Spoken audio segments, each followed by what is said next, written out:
So, when you're thinking about your LinkedIn profile and how to maximize your visibility with recruiters, there's a few key areas that will help you come up in their search criteria.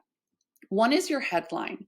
Your headline should include a lot of those details of if you're going for two different roles. So, say you're going for software engineering and front end web development.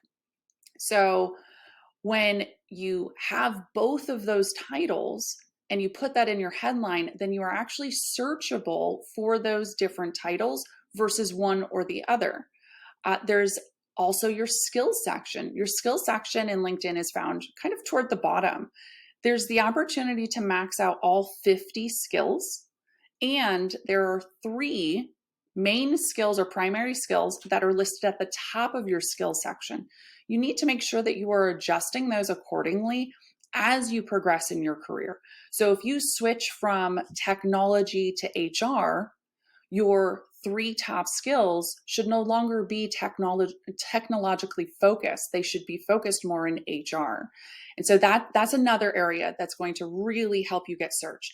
And then the additional piece is your content. So your about section, making sure that very quickly you have a list of what are your skills, what are your highlights, what are you coming to the table with. So if you have global experience and you've worked with multiple countries, you can list, worked in, India, Pakistan, the UK.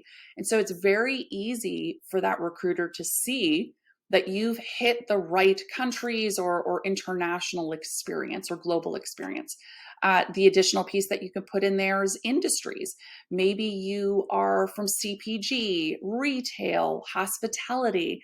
Maybe you've had that diverse background. And so listing that as a quick reference is fantastic for the search because it's going to come up in those words. But additionally, when the recruiter actually lands on your profile, that they very quickly understand what you've been working on and the experience you're bringing to the table.